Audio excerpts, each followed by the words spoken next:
Olá, galera.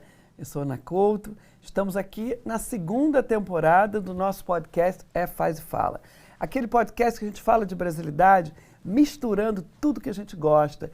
Criatividade, negócios, branding, inovação. E isso que dá uma boa mistura. E eu tenho certeza que vocês vão adorar o meu convidado de hoje, Diogo Costa. Ele é o CMO da Costa Foods, uma empresa que nasceu lá em Minas Gerais, pequenininha, né, de um sonho de família.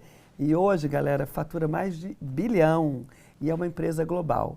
Como é que essa história pode acontecer em tão pouco tempo? Vamos dizer, 99 para 2026.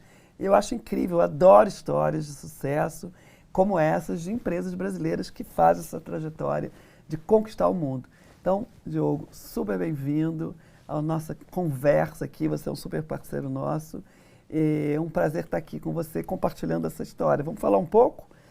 Mas para a gente começar a esquentar os motores, você vai receber um aviãozinho, e nesse aviãozinho tem uma pergunta que só a Paula sabe, que é a nossa diretora de conteúdo. Que pergunta é essa que tem para você? Vamos ver o que você vai receber. Aí, bom, vamos lá. Se você tivesse que se descrever sem crachá, o que você diria? Ó, desafio, né? Falar de si sempre é um desafio, né? Mas, bom, eu sou filho, irmão, pai de um pet de pandemia, sou uma pessoa que sou muito amiga, eu acho que sou uma pessoa que eu gosto muito de estar presente na vida das pessoas, muito família, canceriano nato. Epa, eu também.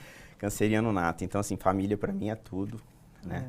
Então, namorado, né? Então, a minha vida é uma vida que eu entendo, ela não é perfeita, mas ela é feliz do meu modo de ser e do meu modo de interpretar a vida. Perfeita, né? Não. Ainda bem que não, né? Ainda bem, acho que não. Ainda bem que não, eu acho bonito isso mesmo, né? A gente, inclusive, celebrar as nossas imperfeições, né? Elas que nos geram, né? São as nossas marcas, né? Essa é a nossa jornada, Essa né? é a nossa de buscar jornada. uma evolução. Exatamente. Então, dentro dessa família, me conta um pouco a sua jornada pessoal. Você viu seu pai, né, seu tio, montando um negócio, você tinha que idade mais ou menos. Me fala um pouco como é que foi esse olhar de garoto sobre uma empresa que hoje você faz uma parte integrante sendo CMO. Claro, claro. Primeiro, prazer estar aqui com você. Eu sou admirador do seu trabalho, do seu time também. É muito bom ter espaço que a gente pode vir contar um pouquinho da nossa história, dessa história aí que 3 fundadores, em algum momento do tempo lá no passado, sonhou. E esse sonho hoje vai além mar, né? Então, eu fico muito feliz, né? Muito orgulhoso também de poder ter esse espaço e poder falar um pouco sobre essa história. E lá, na verdade, quando eles começam a pensar em ter uma empresa, é meados de 1990, né? Então, não é nem 1999, eu estava ali com 11 anos, né? Em 1999 é que ela se transforma realmente numa estrutura física que começa a comercializar e produzir produto para venda. E é muito legal você ter visto essa jornada, né? Porque foi uma jornada desafiadora, né? Sempre vai ser. E sempre vai ser. Sempre vai ser. E assim, o bonito disso, eles têm um sonho, eles acreditam e pintam esse quadro e começam a correr atrás desse quadro como se ele fosse ali o legado, e é o legado deles. Foi por oportunidade, eles viram uma oportunidade, foi por necessidade. Muitos empreendedores, muitas famílias, às vezes nascem de uma necessidade de gerar dinheiro, né, para si. Como é que foi esse... Eles não vêm de uma origem rica, então eles tinham, lógico, uma necessidade de superar a vida, né? Então, a busca é sim de se estabelecer financeiramente para poder dar o melhor para a família. Mas, além disso, existia uma oportunidade dentro disso, que era esse segmento, que ainda não estava tão estabelecido dentro do país, né? Estava começando... Explica um pouco que segmento é esse. A avicultura industrial, né? A Costa gente... Foods Brasil está dentro de um segmento de proteína animal de aves, né? E esse segmento, nesse momento, ele estava, que na época iria se tornar, né, inicialmente a Avivar Alimentos, né? A nossa marca corporativa inicial desse processo. Naquele momento, a gente... estava iniciando essa cultura dentro do país, começando a se estabelecer melhor, né? Ela já tinha iniciado lá meados de 1970, mas ali em meados de 90, 99 foi quando a gente começa a estabelecer realmente as indústrias, as empresas que que ficariam dentro desse segmento e se tornariam marcas comerciais de alimentos para dentro do país, de alimento, de proteína de aves. Então você vê essa jornada toda sendo elaborada, desenhada, desejada, é como o nascimento de um filho. Sim. Né? E para eles eu falo que meu pai, a empresa é um filho, é o quarto, né, lá dentro de casa. E é muito legal você ver isso e você vê a jornada após o processo produtivo iniciar e você começar a entender a responsabilidade dessa jornada dentro das vidas, né? Da vida dos fundadores, da família dos fundadores, mas também das famílias que envolvem essa jornada dentro da cidade, da empresa. Sim. Esses 3 fundadores, você acha que eles sonharam de ter uma empresa global que fatura 1 bilhão? Esse sonho já estava ali na ambição desse sonho ou não? Eu falo que eles sonhavam em ter uma empresa. E sonho não tem limite, né? Sonho não tem fronteira. E agora, claramente pensar em ser global, pensar em estar em outros países, talvez não era a chama inicial, né? Mas acredito que em um determinado período de tempo, eles conseguiram vislumbrar esse movimento acontecendo, tanto que a gente foi para ele. Né? Legal. Então, não foi o sonho inicial era ter a empresa, né? E o spin-off desse sonho a ambição foi exatamente, né? ultrapassar nossas fronteiras aí, não só a fronteira de Minas, mas a fronteira Brasil e entrar aí na casa, inclusive, de consumidores fora do Brasil. Você está numa empresa que é super familiar, né? São 3 irmãos, já está na 2ª geração, você é a 2ª geração. A gente sabe que 90% das empresas brasileiras são familiares. Isso é muito legal, porque tem uma jornada, né, de história, de energia, de ser dono, ao mesmo tempo fazer o negócio crescer. Como é que você viu esse processo se estabelecer, assim, como governante, como essas fases de crescimento, que são muito dolorosas para um negócio que nasce, né, e hoje está tão grande? Primeiro, a gente, como 2ª geração, mais do que aprender a liderar um negócio, a gente tem que aprender a honrar a história desse negócio. Então, parte desse ponto. Né? Eu não estou desde a fundação, eu entrei em 2010, já tinham 10 para 11 anos de jornada, eu tive a necessidade de olhar para trás, entender quem e o que foi construído, para que a partir daquele momento eu pudesse me integrar. Você já era familiarizado? Você já ia trabalhar lá com seu pai desde criança? Não, porque a gente morava em cidades bem distantes. Eu morava no Espírito Santo e ele morava em Minas. Então as minhas jornadas de visitar a empresa eram feriados, datas comemorativas. Não te botou lá de office boy? Meu irmão sim, a gente tem uma diferença de idade muito grande, então ele acabou tendo essa oportunidade que eu vejo para mim valor gigantesco. Sim, né, de entender esse negócio de dentro, entender de dentro, exatamente. Então eu entendo essa jornada, entendo essa história, essa construção, e no olhar para frente vem as gerações, né? Começa ali até 2010 eles 3 basicamente, né, os 2 irmãos e um sobrinho, eles basicamente geriam a empresa, já tinha ali aproximadamente nesse momento 1.100, 1.200 funcionários. E a partir de 2010 a gente começa a estabelecer esse movimento, né, da 2ª geração entrando. Aí são mais ou menos 10 anos, primeiro ciclo de 10 anos. Primeiro ciclo de 10 anos. Já tinha gerações que já tinham entrado, mas a gente ainda não tinha estabelecido os papéis. Né, definido os papéis, exatamente.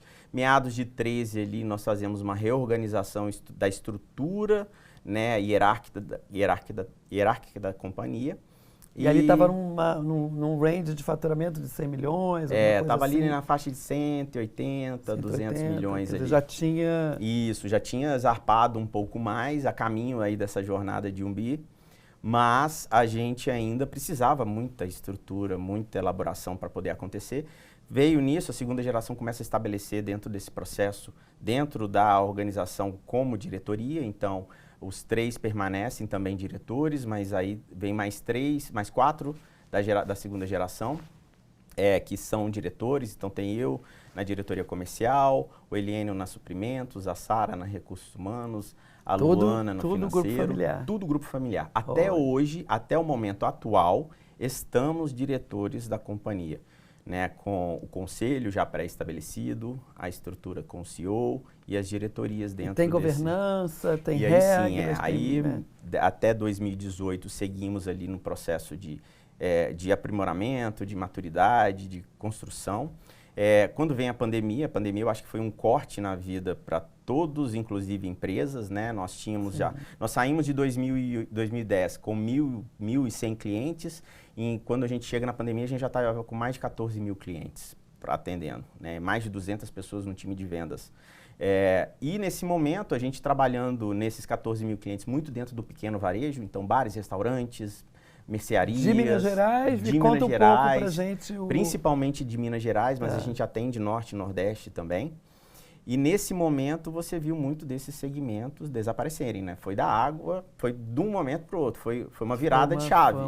Né? E a gente teve, lógico, o nosso core ali tendo um risco de também desaparecer. Por mais que alimento é algo que provavelmente nunca vai parar, mas ele vai passar e ele vai sentir, porque eu não vendo direto para o consumidor final, eu tenho um parceiro que revende o meu produto. E nesse momento a gente viu essa estrutura se desorganizar temporariamente, né? Que é realmente a gente começar a perder, e lógico, o próprio universo, né, o próprio ecossistema se autorregula, né?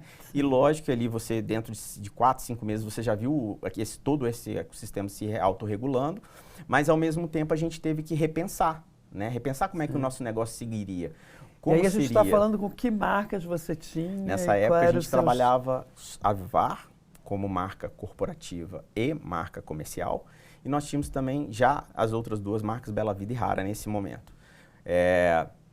E aí, nesse momento em específico, a gente começa realmente a olhar para dentro e entender, olha, agora nosso processo de governança, estruturação da família, estruturação de processos, né, parceiros que possam contribuir para a gente, dentro desses estratégicos, que possam elaborar, né, gestão por diretrizes, elaboração de KPIs que tragam valor. Isso 20. Isso já 26 anos, nesses últimos 6 anos. Olha. Né? Estabelecemos a governança real corporativa da empresa, instituímos um conselho dentro da companhia, então...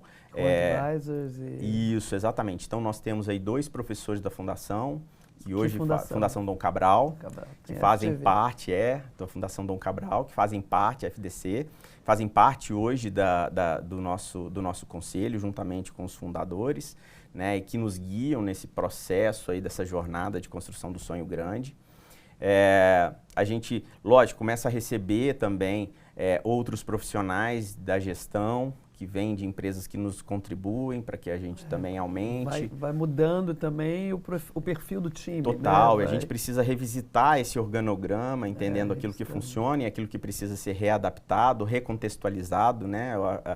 Esse é um ciclo natural da empresa, é se recontextualizar. Se ela quer se manter, ela tem que ter a recontextualização. Se ela quer crescer, ela precisa entender os ciclos de crescimento. Inclusive em nome de funções, né? Você tem funções que no momento ela tem, e para você gerar valor para aquele profissional, ele tem que se recontextualizar ao longo do tempo. Exato. Então, a gente tem uma revisitação constante desse processo, com parceiros, inclusive, que nos ajudam nesse movimento.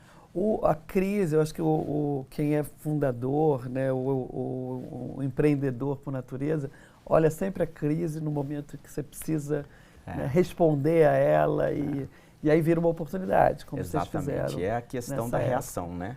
É como eu reajo. Eu vejo o contexto e... Exato. Porque a gente não controla. Não. Eu controlo a minha reação, eu não controlo o que vem do externo. Exatamente. Então, a capacidade nossa de reagir, que é aquele momento de escutar, entender e responder. Exato. Né? E isso tem que ter rapidez. Tem que ter hoje rapidez, em dia, tem que né? ter rapidez. Você não pode ficar com Empresas familiares têm essa facilidade, né? Como está muito concentrado ali a execução dentro da família, né? A gestão do negócio está dentro da família, a gente tem essa particularidade. Você pega naturalmente essa particularidade. Você toma a decisão muito rápido porque é o seu negócio. E se tem fundador, é o sonho, né? Então ele não abre muito espaço para esse sonho desaparecer, né? É uma vida, né? Que uma vida. Tá ali. E aí, como é que entrou o branding nessa história? Como é que, né, então, 2020 foi um momento de reestruturação das bases, né, da governança, da gestão corporativa. E branding entra como? O que era confusão? Como é que você me conta essa história aí? Bom, essa é uma etapa, ela é bastante interessante para a gente, principalmente porque nós viemos com vários parceiros, dentro desses parceiros, um deles foi para estruturar, lógico, passando a pandemia, entendido toda essa jornada que a gente tinha vivenciado, nós contratamos um parceiro, né, para que a gente fizesse a revisitação dos nossos processos comerciais e construísse o nosso primeiro GTM. Até então, a gente nunca tinha feito um Explica go-to-market. GTM para a galera, que é um podcast então, aberto. Lógico, ótimo.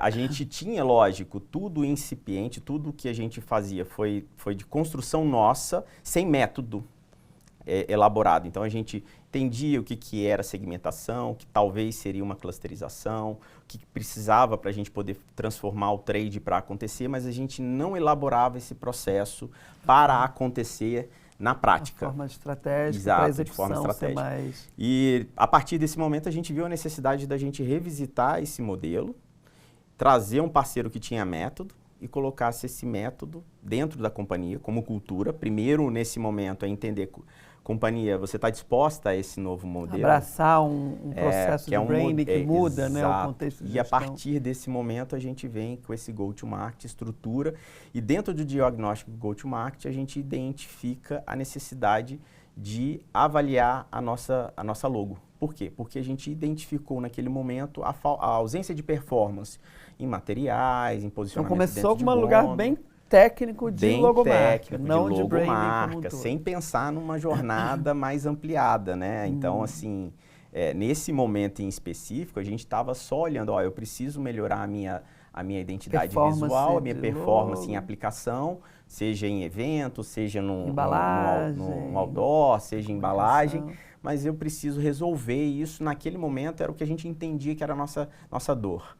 Né? E o contexto desse problema de marca, como é que ele se dava também? Quem são os perfis de consumidores? Qual é os seus compradores aí, os seus stakeholders? Nesse momento, tem o food service, tem o varejo, nesse momento, nessa estruturação, a gente elabora a nossa segmentação e depois a clusterização. Então, a gente olha, identifica pequeno varejo, médio varejo, food service, que a gente divide entre bares, restaurantes, padarias, processador, que você tem do pequeno processador, que talvez é a salgadeira, ao grande processador, que é uma indústria que produz um outro produto, como salgados também. Como ingrediente. Né, como ingrediente. E depois a gente clusteriza alguns deles, entendendo, principalmente quando a gente vai para o autosserviço, quais que são os perfis de tamanho. É o varejo, o varejo, as lojas supermercadistas, onde você tem ali a oportunidade de entender o tamanho dessas lojas, porque pelo tamanho de checkouts, que são os caixas, você entende, inclusive, qual que é o perfil do consumidor. E qual o produto que você vai botar qual que é a ali. necessidade dele, né? Qual que é o momento da verdade dele dentro da loja. Porque muitas vezes... E aí você está com a Vivar como marca... Como marca predominante, também trabalhando Bela Vida e Rara. As três marcas. As três marcas. As três marcas ali com posicionamentos não distintos. Né? São três marcas de frango, mas de frango, que ninguém sabe muito bem basicamente qual é a proposta de valor de cada um. Exatamente, a Vivar fazia um takeover total. Então ela era a marca que todo mundo reconhecia. A marca forte. Era a marca forte, e as outras marcas elas meio que desapareciam nessa jornada, né? Elas ficam desidratadas, literalmente. E aí, porque sem identidade, né? Sem identidade. Sem identidade. Sem proposta de valor. Exato. E aí fica difícil também de fazer pricing, de fazer gôndola, de fazer... Quer dizer, a confusão começa dentro de casa, né? Total. A confusão fica dentro de casa. Você internamente, o público interno não conseguia identificar, não conseguia entender. Você sabe que isso é um problema muito sério de várias organizações. Tem um monte de marca e a gente não sabe qual é o papel, né? Para quê? Impressionante, porque dentro da empresa mesmo as pessoas pensavam, eu não estou entendendo a estratégia dessa marca. O porquê que a gente tem essa marca no mesmo produto...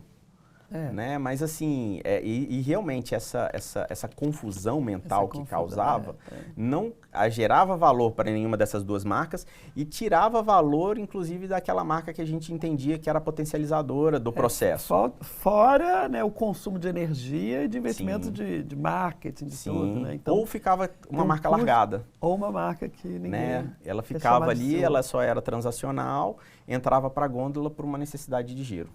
Espaço ocupado. Espaço ocupado sem valor. Exatamente. Então a gente vem com isso e daí vem o spin-off, que quando a gente contacta a agência, né, contacta vocês, a gente começa a fazer esse namoro de entender qual que seria o caminho que a gente poderia seguir. Nós ficamos ali mais ou menos uns 6, 7 meses conversando. Mineiro, né? Mineiro. Antes de trabalhar, porque o trabalho demora uns 7 meses. Antes de trabalhar. Namorando, mineiro vai ali, né? Mineirinho vai chegando devagar, vai olhando, conversando, entendendo, reflete, é isso aí, pisa firme.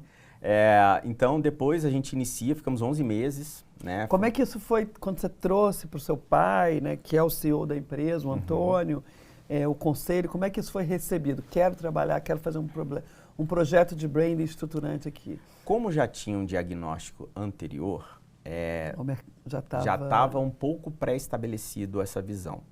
Mas não estava na intensidade que a gente entendeu dentro da jornada desses sprints. Entendi. Né? Então, assim... Você vai descobrindo o potencial do trabalho ao longo. Então, eu falo que a gente conversou com vocês, a gente elaborou um processo e a jornada se tornou a jornada. Entendeu? E a jornada, ela vai abrindo todas as possibilidades que o branding pode te trazer. A própria jornada trouxe para a gente caminhos, reflexões e correções de rota para que a gente pudesse chegar ao final dela com um produto, né, que não é um produto físico, né, mas uma elaboração, uma estratégia, né? exatamente. De branding que reflita uma estratégia corporativa. Exatamente, né, e que consiga, inclusive, transbordar a companhia. Internamente, porque o público interno precisa entender, ele é o primeiro promotor desse valor gerado, e para o externo, que a gente acessa cliente, consumidor, porque o cliente de loja, o comprador, ele é consumidor, e a gente acessa o consumidor e ele começa a entender a gente, inclusive com os valores, esse talento que a gente tem, né? Qual que é o talento que eu estava deixando para trás e deixando de mostrar? Deixando na mesa, deixando na mesa, esse valor que não via, exato. E aí você prepara uma organização sobre a ótica, né, de uma estratégia de portfólio de marcas, para ela entrar também num jogo global, né? Que ela já estava ali, mas tem uma estratégia que às vezes fica muito na commodity e o branding traz esse valor. Me conta um pouco o que foi decidido desse portfólio de marcas que estavam ali meio sem papéis e como é que a gente saiu desse processo com a clareza do que a gente queria construir. Muito bom. Nesse processo ficou claro para a gente principalmente essa dicotomia de posicionamento que existia das marcas, inclusive da marca principal. Ela era a Avivar, né? Era a Avivar, Fala das marcas. A marca principal que era a Avivar. Ela tinha ali, ela era a marca corporativa, como a Avivar Alimentos, e a marca comercial, como a Avivar. A única diferença que a gente conseguia mostrar para as pessoas era exatamente o sobrenome Alimentos que a corporativa levava.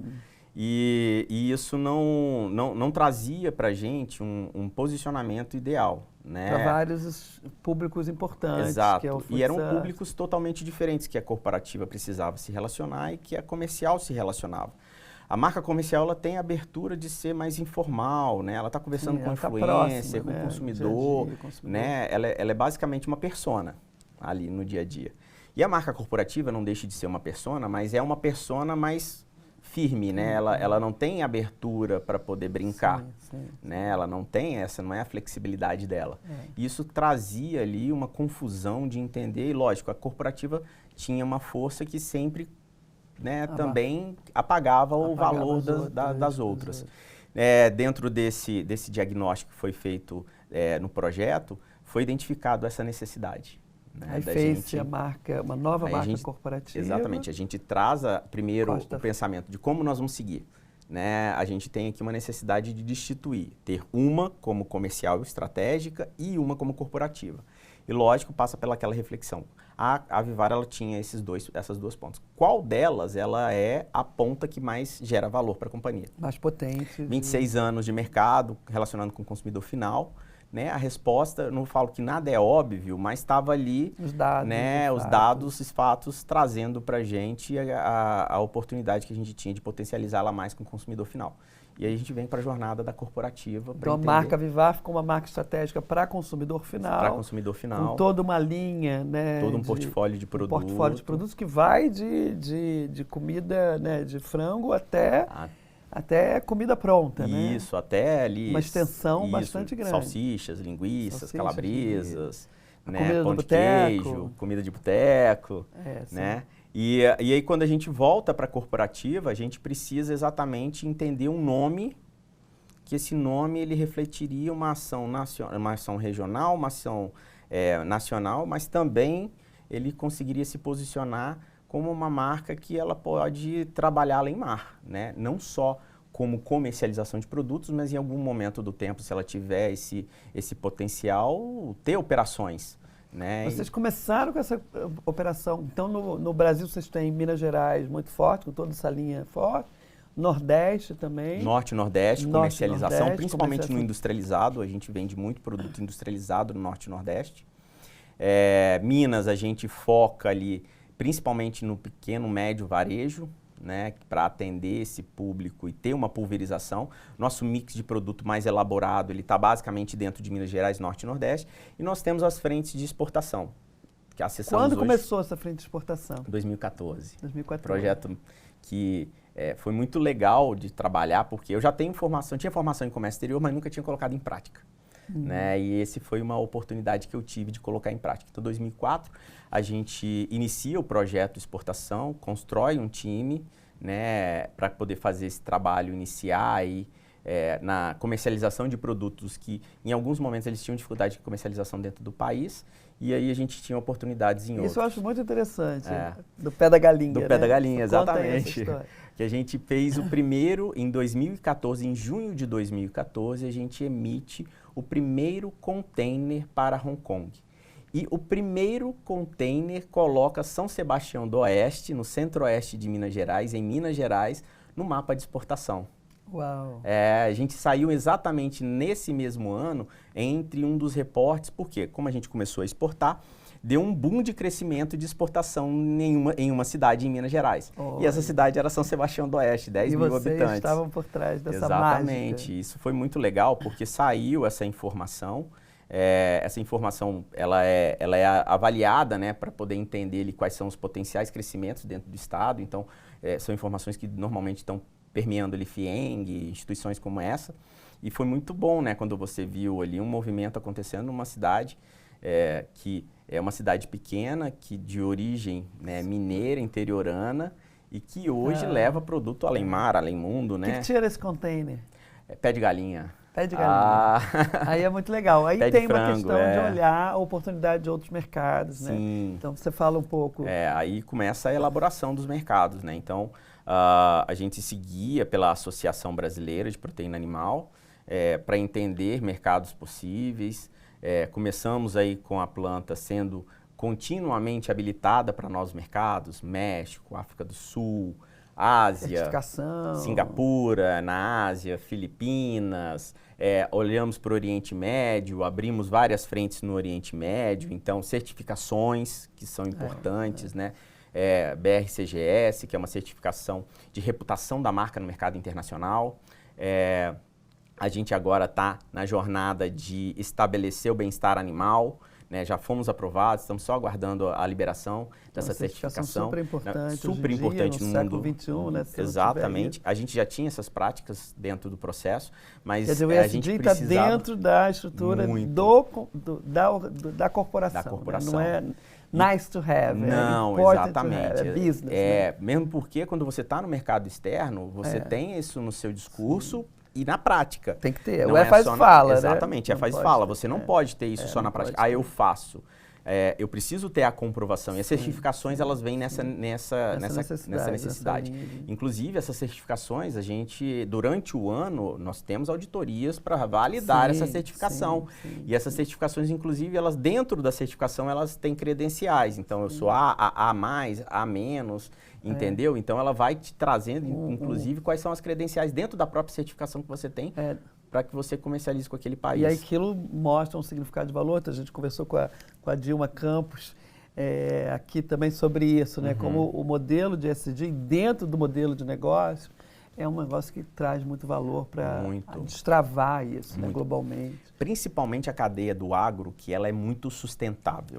A gente tem e o Brasil exatamente. As granjas, a gente tem o processo de economia de carbono. Água.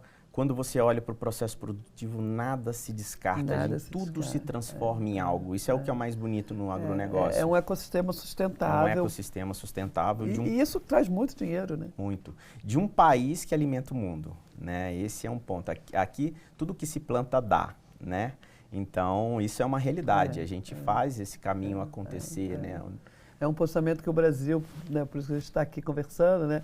A brasilidade na sua potência máxima de negócio. Exatamente, né? De negócio. Exatamente. Em nível mundo, hoje o Brasil ele é muito reconhecido pela sua habilidade e a sua capacidade de execução. Né? Hoje a gente é muito reconhecido, principalmente no segmento de proteína animal de aves, que o mercado ele entende muito, a gente tem baixo custo produtivo, competitividade nesse mercado internacional, a gente consegue fazer produtos de alta qualidade. Super eficaz na produção. Super eficaz, com segurança alimentar. O Brasil é um dos países com maior nível de segurança alimentar. Muito legal. Né? Eu já visitei vários outros países, cada um tem as suas regras, os seus meios, não existe certo e errado. Mas eu posso dizer pelo país que a gente trabalha, pelo país que a gente é regulamentado, né? O nosso processo ele é altamente seguro. Então isso gera um valor gigantesco. Absurdo. Agora a gente precisa explorar outras oportunidades. Seu branding gera valor de verdade para o negócio?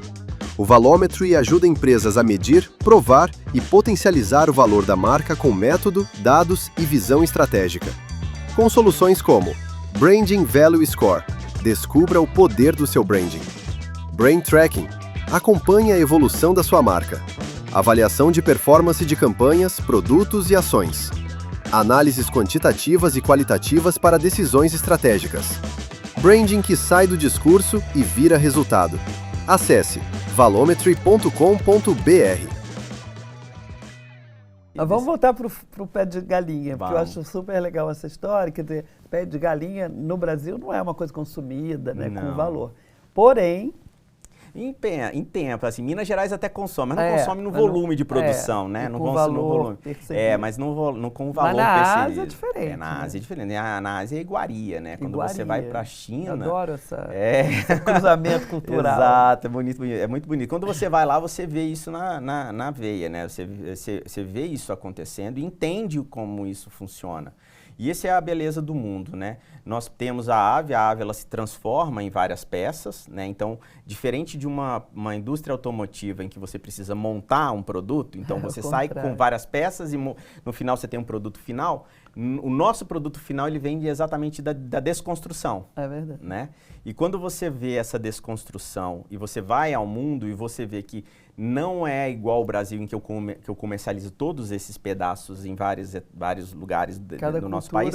Cada cultura tem a sua peça específica, baseada na sua cultura de consumo, baseado naquilo que você... Então, tem países que comem da coxa, só coxa desossada, como o Japão, meio filé salgado, como Europa e Reino Unido, meio filé no México. Coração de frango, acho que só no churrasco brasileiro. Coração de frango só no churrasco. Inclusive, a gente gosta de brincar que a gente tem os melhores corações né, lá na empresa. Mas o coração em específico, ele não é um produto exportável. Assim, nós nunca exportamos. Mas fora ele, que também se consome muito dentro do Brasil, isso é um ponto positivo para nós, porque ele é um produto de alto valor agregado dentro do Brasil. Mas quando você vai para o mercado, você tem produtos, inclusive, como o pé, que vai para China, Hong Kong. Maravilhoso. E aí tem um valor percebido pela ótica cultural que vale. Aí vamos falar um pouco, vocês exportam commodities e agora vocês também estão começando a olhar o jogo da marca, né? O branding que tem um valor. Como é que está esse desafio de trazer esse consumo mineiro, com uma marca mineira, né, que é da mesa mineira, esse jeito, para o global? Tá. Bom, esse é um ponto muito interessante, porque realmente o mercado brasileiro, né, as indústrias brasileiras, elas têm um potencial muito grande de produção, mas que se transforma lá no outro lado do mundo num processo para se transformar em algo dentro de uma indústria local. Ou ele é um ingrediente. Ou ele é um ingrediente, ele é uma matéria-prima. Uma matéria-prima. Né? E a gente vem nesse processo de elaboração. Eu estive em Singapura em 2023 e eu fiquei muito feliz com o resultado dessa viagem, porque a gente já estava negociando com Singapura há aproximadamente 1 ano e meio, mas quando eu estive lá, a gente negociava lá em específico com uma rede de autosserviço, ou um supermercado local de super relevância, e cheguei lá e tinha o nosso produto com a nossa identidade, né? Lógico, com os dizeres locais, mas na gôndola para o consumidor final. Na gôndola para o consumidor final. Last mile. Exatamente. Então, assim, eu costumo dizer que foram 3.600 mãos que ultrapassou essa jornada, que são os nossos colaboradores dentro da empresa, e que esse produto, então, assim, aquilo deu... A marca Vivar. A marca Vivar. E aí ele deu aquele sentimento de realização, né, de trabalho bem feito, né, coisa que Minas gosta muito, né, trabalho bem feito, trabalho consistente, trabalho naquele momento, 23 para 24 anos, né, e começando ali a conseguir se posicionar dentro da gôndola de outro país para ser consumido por uma população com uma cultura e um consumo... É como a gente consome Coca-Cola aqui, como a gente consome né? Coca-Cola. Porque a gente fica... O Brasil ainda tem essa dificuldade de ver as nossas marcas sendo consumida por outros. E assim, agora a gente vem num trabalho de busca de elaboração de portfólio. Isso passa muito, inclusive, de entender cultura, né? E como essas culturas elas vão interagir. Né? A gente tem a nossa cultura, entendendo quem vocês são, como, né, marca, negócio, né, como faz fala da Vivar, e como é que ela se relaciona. Como é que eu adapto isso a uma realidade, né? Como é que eu preciso fazer que eu não perca essa origem, essa essência, mas eu também tenho que olhar para essa nova cultura e entender como eu entro dentro, né? Uma coisa não muda, né? Pessoas e propósito, aqui ou lá, logo ali do outro lado do mundo, a gente vai fazer um trabalho de... O produto, ele tem flexibilidade de adaptação, né? Mas quando você fala de pessoas e propósito, ele é aqui, ele é em Singapura, ele é na Europa, ele é em UK. Amálgama, né, para o crescimento. Exatamente. Você pode botar água de coco no McDonald's local, mas a amálgama está dada, isso não muda, né? E como é que é essa... E vocês conseguiram, você vê mais valor, né, quando você começa a competir com marca, não só com essa primeira parte da commodity, como é que você está vendo essa transição? É incipiente, quer dizer, está pequeno ainda, mas a gente botando num tempo. Como é que é isso em termos de valor? Não só percebido, mas como receita, de fato. Sim. Primeiro você começa a entender o desejo desse consumidor do outro lado, em que ele quer continuar comprando e às vezes aumentando esse volume. Aumentando a fidelização. Aumentando a fidelização. Né, a gente, desde então, vem aumentando as nossas vendas exatamente nessas redes locais lá em Singapura. E por isso que a gente vê essa oportunidade de continuar crescendo nesse valor. E tem uma diferença, a gente chama de prêmio. Né? Então, assim, o branding traz o premium price. Exato, né? Exatamente. Então, assim, esse prêmio, ele é, na hora da negociação, um diferencial. Total. Né? Então... quando você faz produtos mais elaborados para mercados que aceitam essa elaboração, que querem esse processo, você consegue fazer esse diferencial. Porque como matéria-prima, você não tem marca. Né? Infelizmente, a gente marca fica só no comprador. Né? Eu sou a marca que o comprador conhece, mas eu não sou a marca dentro daquele processo em que o consumidor final conhece. Então, quando você vai para a gôndola, você é a marca que o consumidor conhece. E a partir daí ele toma a decisão, porque quem escolhe a gôndola não é o comprador. Exatamente. Né? Sou eu, é você, é o consumidor. E se o seu consumidor vai ficando fiel à marca, ele também impulsiona a decisão de compra do varejista. Sim, né? Exatamente. É exatamente. Então você começa a ter um ciclo. O ciclo ele vai virtuoso. Se perpetuando, exatamente. Ele vai se perpetuando. A tendência é, se você faz um produto de qualidade, o entendimento de marca, ele aumente essa velocidade que a gente chama o giro de gôndola. Claro, né? Quando você olha o número de embalagens dia que sai de dentro da gôndola.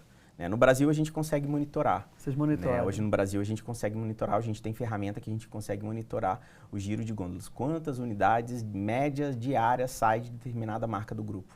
Que legal. Dentro de uma gôndola. Isso é muito legal. Em real time.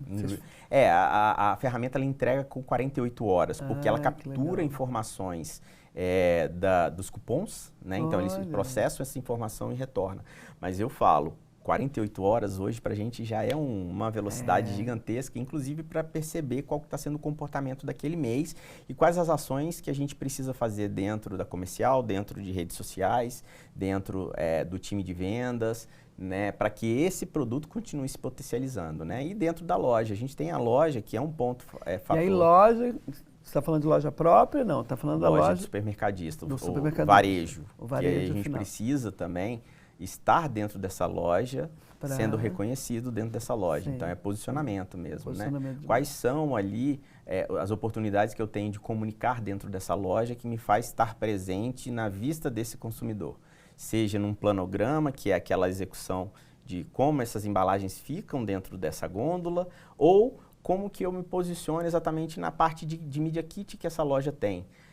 Telas de LED, jornalzinho, rádio, né? Porque você vai estimulando, né? É um estímulo que esse trade traz para essa marca acontecer, né? Para essa marca ter presença aí ali. Você tem esse enxoval para cada trade já pré-organizado. Exato. Como é que esse trabalho, né, que a gente estruturou, né, desde do propósito, fala um pouco do propósito que vocês tinham e como é que a gente reelaborou ele para dar essa avenida de crescimento para os próximos...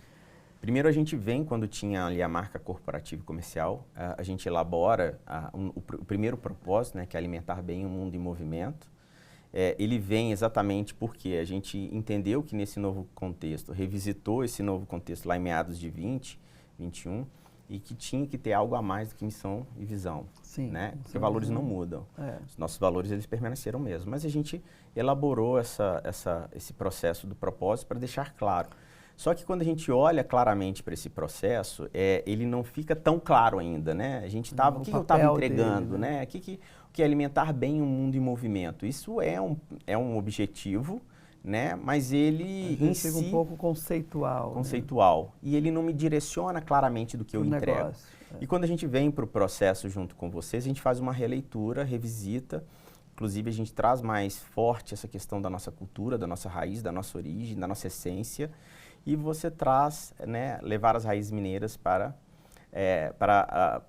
passar o mundo, né?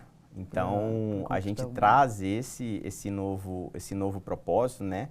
E aí você já estabelece essa visão mais global global, dá origem como uma ponta. E o que a gente precisa entregar, né? Qual que é esse valor que a companhia, né? Qual que é esse talento que essa companhia está entregando, né? Inspirando o mundo com as suas raízes mineiras, né? Então... E hoje que a gente fala de autenticidade, de origem, como tem valor, né? Em marcas que sabem de onde vem. Isso, exatamente. Então a gente faz essa releitura do nosso propósito, né? Levar as raízes mineiras para inspirar o mundo. E também faz uma leitura do propósito da marca comercial, né? Que é avivar, né? Que é avivar, que a gente traz a tagline, né? Que é da vida à mesa, né? Que é o dar ao gosto de viver à mesa, o propósito. Isso traz uma clareza também para como a gente conduz a marca comercial, como traz uma clareza o propósito, esse fio que conduz para a gente poder levar a marca corporativa também. E desenvolver outros produtos, né? Da marca estratégica, que se prepara revisitar a mesa, o portfólio. Tá ali, revisitar o portfólio, então ele dá uma visão ali de longo prazo. Exatamente, porque a nossa proposta de valor como marca é exatamente entregar para o consumidor final um produto acessível, e a gente não está falando de precificação, a gente está falando de presença, né? E que seja de fácil preparo. Isso também nos ajuda. E está na mesa ali, exatamente. Né? Porque o frango não necessariamente está ali. Que esse tagline da vida à mesa é exatamente isso. É onde a gente gosta de estar e compartilhar, né? Comida é experiência. Sim. Experiência se compartilha, né? Nada mais mineiro que isso. Né? Exatamente. Que uma mesa. Muito legal, muito bom essa... Mudou? O que mudou, assim? É muito pouco tempo, né? A gente tá... O que você acha que... A gente fala que o branding traz uma mudança de consciência, de intenção para dentro da organização. Muito. O que você achou que mudou? Quando a gente olha para a marca corporativa, deu robustez e ficou claro quais são os nossos objetivos para o nosso sonho grande, né? E a gente trouxe isso para o mercado, fez um lançamento online, né, via streaming. A gente nunca tinha feito.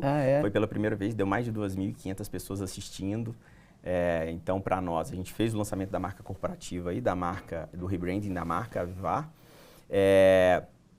quando a gente faz essa elaboração, entrega isso ao mercado, ele recebe muito bem a marca corporativa, começa a entender qual que é a nova jornada dessa empresa com esse sonho grande, com esses novos objetivos de crescimento. Que legal. A marca comercial, ela fica atrativa, ela ganha performance e ao mesmo tempo ela ganha sentido. Né? A marca comercial ganha significado. Ganha esse significado, né? Então fica claro porque a gente posiciona. Né? E reposiciona. Então a gente posiciona o que é, o porquê que a marca corporativa Costa Foods Brasil existe, o porquê que a Avivar existe e para dar o suporte para dar suporte de produto, e a gente, por consequência, tem que olhar para as outras duas marcas e revisitá-las também e reposicioná-las dentro desse movimento. Então, a gente coloca a Avivar como marca comercial estratégica, coloca a Bela Vida como uma marca bala de prata, aquela marca que vai experimentar, que ele tem experiência, e a Rara vem com um posicionamento tático que é para poder entrar em posições num portfólio similar, mas que não tem ali o processo que muitas vezes a gente quer colocar, às vezes, em apresentações a Avivar.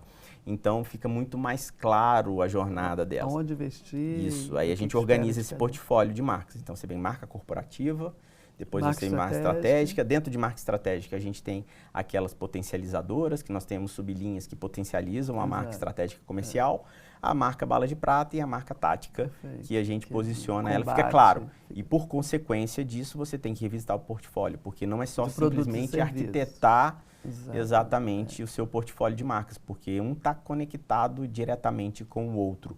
Então, a gente olha para esse portfólio e começa a revisitar. Agora, a gente está começando a fazer as transições de produtos. Quem cabe aonde. Quem cabe aonde, porque qual que é o propósito de cada uma, claro, como ela precisa posicionar na mente do consumidor. Isso facilita muito você, comercial e marketing, né? Então facilita também todo esse go-to-market de uma forma totalmente alinhada. Você consegue conectar os dots, né? Quando os pontozinhos vão ficando claramente ali, você vai construindo. No final você tem um desenho lindo, né? Que é um castelo. Né, exatamente. Não adianta olhar só o tijolo. Exatamente. E aí você vai fazendo, fica uma jornada, não vou falar que é uma jornada mais fácil, mas fica uma jornada mais clara. Claro. Né? Eu acho que clareza eleva a consciência. É um mundo complexo que a gente vive, né? Se não tiver essa jornada, claro. Exato, porque assim, a gente, hoje a gente luta por atenção, né? E atenção, nós estamos falando de 15 segundos, né? Então não é... Atenção e coração, né? Fidelização. Exato, também. E fidelização.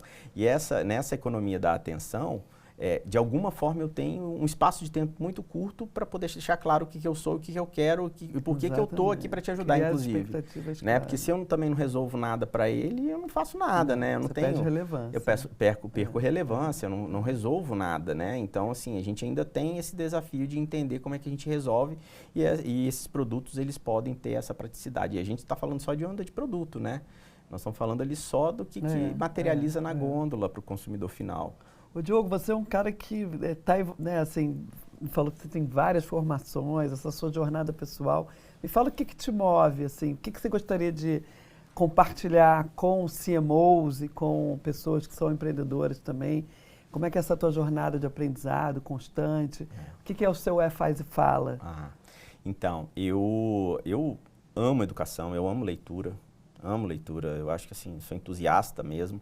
Tem hora que eu tenho até que tomar um cuidado, porque eu começo com várias plataformas, do livro físico ao Kindle, ao audiobook. Daqui a pouco eu estou 3 ali ao mesmo tempo, querendo absorver muita informação, mas eu gosto muito de ler, eu gosto muito de entender, principalmente comportamento.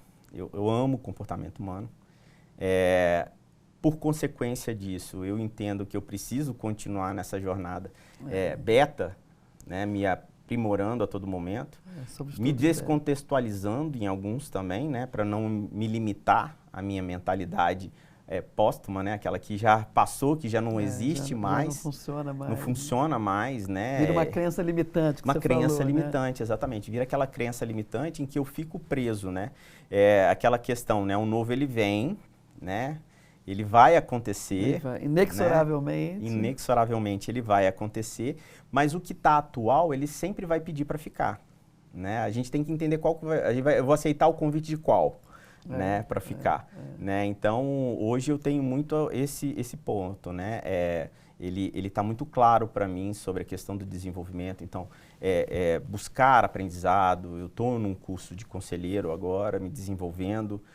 Algumas pessoas, não, mas você está querendo já ser conselheiro? Não, eu preciso me elaborar para entender, inclusive, esse contexto. Né? Exatamente, é um futuro, mas me ajuda a entender no presente. Eu lido com conselho. É verdade. Então, eu preciso ter também a mentalidade de conselho para entender o que eu posso entregar de melhor para dentro desses conselhos, ou daquele conselho que eu atuo ali como diretor e eu estou sempre reportando. Você fez o CBO, né? O curso Fiz o de CBO Branding com Office. você, adorei o curso, foi uma experiência, uma jornada, tive o prazer de estar já tinha feito com o projeto, né? E depois já tínhamos feito o projeto, tive o prazer de estar lá com você e com o seu time. Reforçou demais assim, a minha capacidade de ampliar mesmo essa visão, o repertório, o entendimento do que eu preciso, até do que eu tenho em lacuna. Até porque a gente só sabe que não sabe quando entende, né? Porque senão a gente nem sabe que não sabe. Só sei que nada sei. Só sei que nada sei. Aquela eterna do Sócrates. Mas assim, é nesse sentido mesmo, é entender que eu estou aqui, eu preciso escutar, eu preciso aprimorar e eu preciso responder. Eu sou de uma família que meu avô trabalhou até os 98 anos de idade, faleceu com 104. Meu pai está com 73 para 74, numa velocidade que se eu não for junto, velocidade cruzeiro. Meu tio da mesma forma, esse meu primo que é sócio também. Isso está na cultura da organização, essa vontade de evoluir e aprender? Tá muito forte na cultura. Que legal. Hoje, inclusive, isso é uma coisa que eu trago muito para o time, né? Eu não falo só que eu gosto de educação e eu só não leio. Inclusive, eu mostro que eu faço isso porque eu gosto. Isso eu não mostro porque eu quero mostrar, eu mostro porque isso sou eu. Tá na sua essência. Esse sou eu, né? entendeu? Eu não tô. Eu coloquei para mim, principalmente depois da pandemia, que foi quando eu comecei a refletir um pouco mais sobre a vida, idade, 40, vida, e a gente às vezes pensa muito pouco sobre a vida, que eu cada vez mais queria ser mais eu, sem arrogância, né? Que é aquela questão de eu preciso ser eu, mas ao mesmo tempo eu tenho que entender o espaço do outro. Sim, e a partir quanto mais você se entende, mais você respeita. E esse autoconhecimento, essa busca constante, que é pequenininha ainda em torno do todo, ela me leva muito nesse sentido. Eu tento ser eu o máximo possível, né? No que eu posso, né? No que eu sou capaz naquele momento, né? Aquele estado que eu sou naquele momento, né? Eu falo que assim, a beleza dos anos passando é porque o Diogo de hoje conhece todos os outros, né? E é um carrinho grande já. E pode evoluir, né? E o Diogo de hoje não conhece o de amanhã. É verdade. Porque o de amanhã ainda vai ser construído. Isso que é a beleza, né? E eu poder me moldar, né? Se você quiser realmente se contextualizar com o mundo a cada virada, a cada ciclo, a gente tem que ser uma metamorfose ambulante, né? Graças a Deus. Tem algum livro, algum podcast, alguma coisa que você ouviu recentemente, que te marcou, que você gostaria de compartilhar aí com a galera que está nos ouvindo? Claro. Eu gosto muito, falei que eu gosto muito de comportamento humano. Para mim, um livro que fez, um autor que fez muita diferença a partir do momento que eu li, foi Yuval Harari, que é o Sapiens. Harari, exatamente. Ele fez Sapiens, depois ele fez Homo Deus, e uma leitura conecta com a outra, uma fala do passado da história, do como a gente chegou, e a outra fala do que ele espera que seja. Para mim, isso essa leitura, para mim, ela me traz ali desafios de consciência, de entendimento, tanto do que a gente foi, como a gente foi, e do quanto a gente quer, para onde a gente vai, né? Onde eu estou, para onde eu vou, né? Exatamente. Isso vale para a nossa jornada pessoal e para a organização também, né? Total. Então, respeitar o passado e estar se projetando para o futuro. Mesmo porque a organização são pessoas. Sim. Né? São pessoas. Não é processo, não é máquina, não é estrutura física. Isso é só a forma, né, da gente transformar algo. Agora, quando você olha para a corporação, a gente vê lá 3.600 pessoas, né, isso diretas, ela é isso, a corporação é isso. Ela respira comunidade isso, de uma valores, comunidade né? que a todo momento que entra uma nova pessoa, essa comunidade ela se reorganiza, se reorganiza de novo. É uma nova cultura, uma nova forma de ver. Eu sou um mundinho, né, desses 3.600 mundinhos que a gente tem lá dentro. Então é isso, né? São mundos, né, que a gente precisa tentar entender a todo momento. O coletivo ganha. O coletivo. Você quando está lá fora representando uma marca, Vivar, né, ou Costa Foods, num contexto global, o que a brasilidade te traz de mais potente? Como é que você se entende ali? Olha, primeiro, quando eu estou lá fora representando a gente representa um país, né? Dentro de uma feira internacional ou por um simples produto transitando além-mar, transitando o Atlântico, eu estou representando. O que acontecer com o meu produto lá, eu estou respaldando toda uma jornada de todas as empresas do segmento aqui. Então, essa é uma responsabilidade muito grande como empresa, como instituição que a gente tem, né? E essa cultura brasileira, ela tem o fora do Brasil aceita a gente com uma presença e com um reconhecimento muito forte, né? Quando a gente leva a cultura mineira, quando a gente fala dos nossos valores, do nosso comprometimento, né, que transborda, porque a cultura mineira é a cultura brasileira, né, ela está ali enraizada dentro também dessas várias culturas brasileiras. E quando a gente leva isso para fora e deixa isso claro, né, a receptividade, o acolhimento, gera uma empatia, né, quando você consegue realmente trazer aquela identidade, ela fica clara no que você está entregando, seja ela visualmente, seja ela na sua forma de agir, no relacionamento, e seja ela na sua forma de atuar, porque não é eu falar que eu sou, a outra pessoa tem que perceber sobre. Sim. Né? Então, o desafio não é eu posso falar que eu sou várias coisas. Né? O reconhecimento não sou eu fazendo para mim mesmo, é o outro fazendo por mim. Quando a gente está lá fora, é esse o trabalho que a gente tem, é o reconhecimento dessa brasilidade, é o reconhecimento dessa cultura valorizada pelo outro para conosco. Sim, pelo reconhecimento do significado disso, né? Exatamente. Assim. Por isso o Faz e Fala é importante. Isso o Faz e Fala é super importante. Aí você vai para o outro lado do mundo já sabendo quem você é, o que você faz. Exatamente. A chance dessa comunicação ser mais efetiva. E a essência é clara, né? É mais claro. Muito bom estar com você aqui. Super obrigado pelo nosso papo. Eu acho que é um aprendizado aí, né, de como as empresas brasileiras vão estar sempre crescendo, precisam querer esse sonho grande, não pode ter teto, né? O mundo está a nosso dispor, né? E a gente tem muito para oferecer. Então, parabéns aí pela jornada, parabéns pela esse grande, né, legado que vocês estão trazendo, não só para a cultura brasileira, mas para o negócio de ser tão potente aí.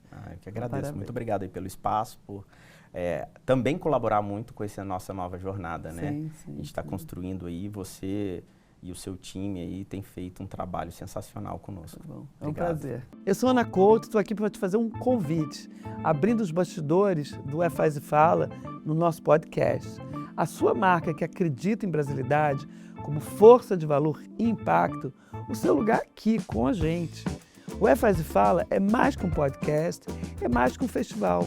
É um movimento que conecta brasilidade com marcas, cultura, negócio e inovação. Quer conhecer mais essa jornada ou quer fazer parte apoiando esse movimento?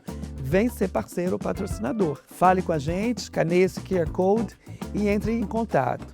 Vem ser e vem fazer o Faz e Fala. Juntos estamos mais fortes.